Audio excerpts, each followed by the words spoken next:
नमस्कार दोस्तों, good morning. कैसे हैं आप लोग? कमेंट करके ज़रूर बताइएगा। Welcome back to my YouTube channel. मेरे यूट्यूब चैनल में आपका स्वागत है दोस्तों। एक बड़ी खबर, एक बड़ी अपडेट आ रही है डायरेक्ट शिक्षा विभाग से 7वें चरण शिक्षक बहाली को लेकर, जो इस वीडियो में आज हम आपको बताने वाले हैं।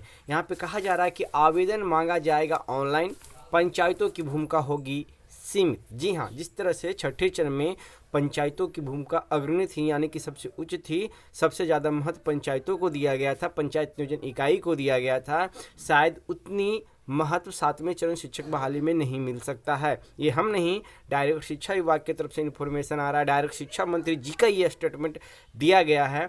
शिक्षक नियोजन नियमावली में बड़े बदलाव की तैयारी में है शिक्षा विभाग।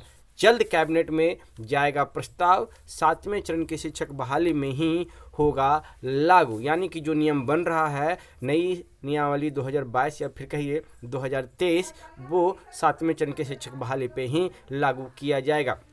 अगर ये जो फॉर्मेट चल रहा है, अगर ये फॉर्मेट सही काम किया तो शायद इसमें फर्जीवाड़ा कम होगा, धांधली कम होगी, पैसे का लेन देन नहीं होगा।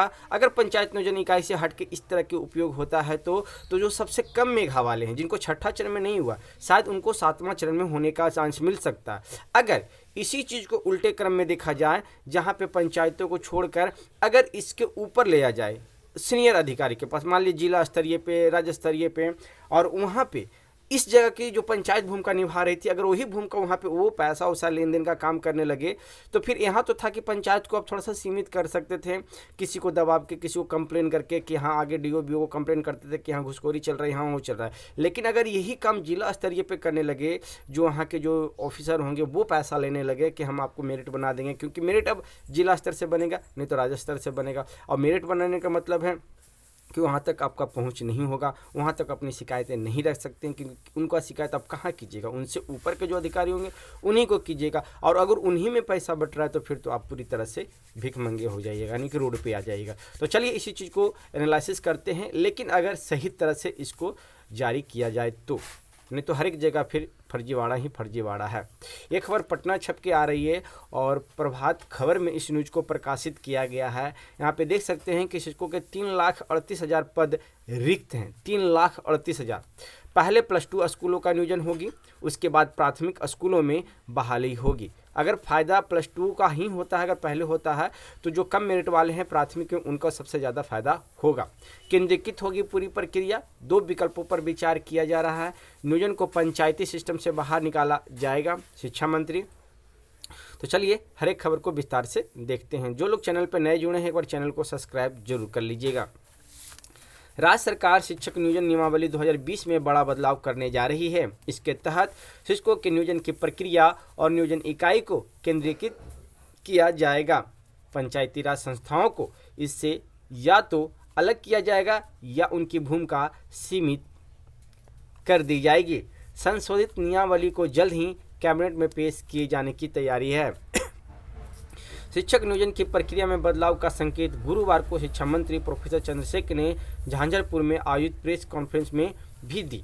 नई प्रक्रिया को 7वें चरण में शिक्षक नियोजन से ही लागू किया जाएगा। सूत्रों के मुताबिक केंद्रीकृत नियोजन सिस्टम के जरिए सभी अभ्यर्थियों को ऑनलाइन आवेदन करने होंगे, यानी कि जो नया नियमावली बनेगा उसके तहत आपको ऑनलाइन आवेदन होगा। ऑनलाइन आवेदन से ये हो जाएगा कि सारा का सारा खर्चा आपको बैठ जाएगा। पहले ऑफलाइन में था कि एक फॉर्म में 100 रुपया, 110 रुपया, 120 रुपया, कितना तक 150 रुपया तक चला जाता था। अगर आप उस जगह पे जाते हैं तो पेट्रोल खर्चा, ये खर्चा, वो खर्चा, यानी कि अगर आप 50 फार्म डालते हैं तो 5,000, इस तरह का आपका खर्चा बढ़ जाता था। लेकिन अब ऑफलाइन में घर बैठे 100 रुपया में सारा का सारा फार्म आप भर दीजिएगा।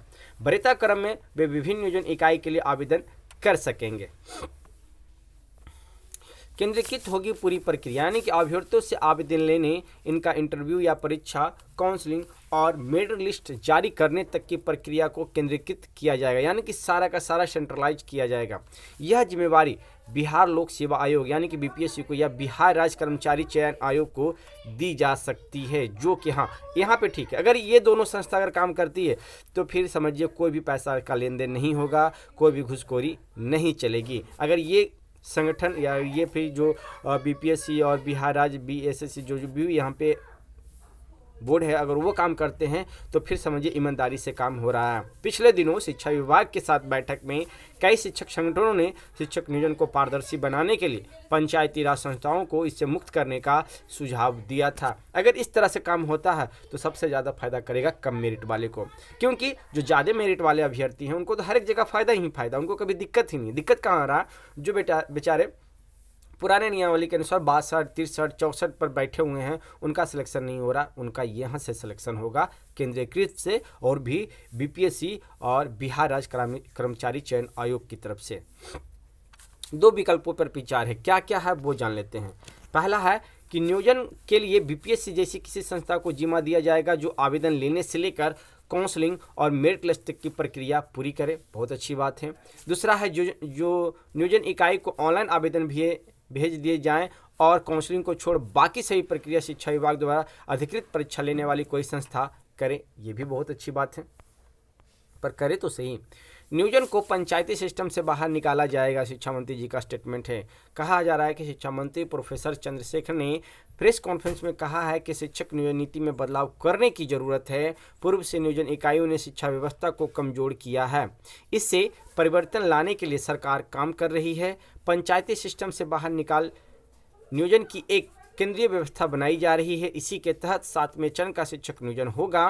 शिक्षा के आधारभूत संरचना के लिए 250 करोड़ की योजना को स्वीकृति दी गई है। सूबे की बजट में शिक्षा पर 25% खर्च करने की घोषणा की गई थी, इससे पूर्व 21% खर्च होता था, यानी कि इससे पहले जो खर्चा होते थे वो बजट का 21% होता था, अब इसे 4% इंक्रीज किया गया है, यानी कि बढ़ाया गया है, यानी कि इसे 21 से 25% का खर्च करने की घोषणा की गई है, यानी कि शिक्षा बजट को और मजबूत बनाया जा रहा है। तो ये अगर पूरी तरह से लागू होता है 7वें चरण शिक्षक नियोजन को लेकर, तो उन अभ्यर्थियों को फ़ायदा होगा जिनका 6ठे चरण में सिलेक्शन नहीं हुआ। अभी बहुत सारे अभ्यर्थियों को आप देख सकते हैं जो जनरल कैटेगरी से हैं, बीसी कैटेगरी से हैं, बाकी सब कैटेगरी को तो लगभग सिलेक्शन हो गया है, लेकिन जो बीसी और जनरल कैटेगरी के हैं 62, 64, एटलीस्ट 65 वाले कैंडिडेट का भी अभी तक सिलेक्शन नहीं हुआ है। यहाँ तो देखिए 67 वाले भी समझिए तो बैठे हुए हैं, कहीं कहीं 62 तक का हो गया है, कहीं 67 वाला का भी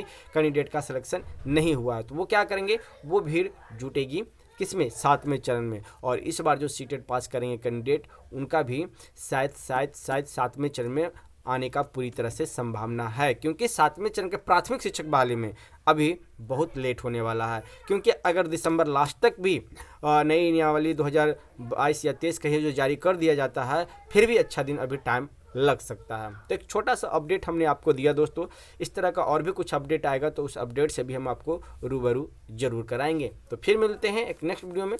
धन्यवाद दोस्तों।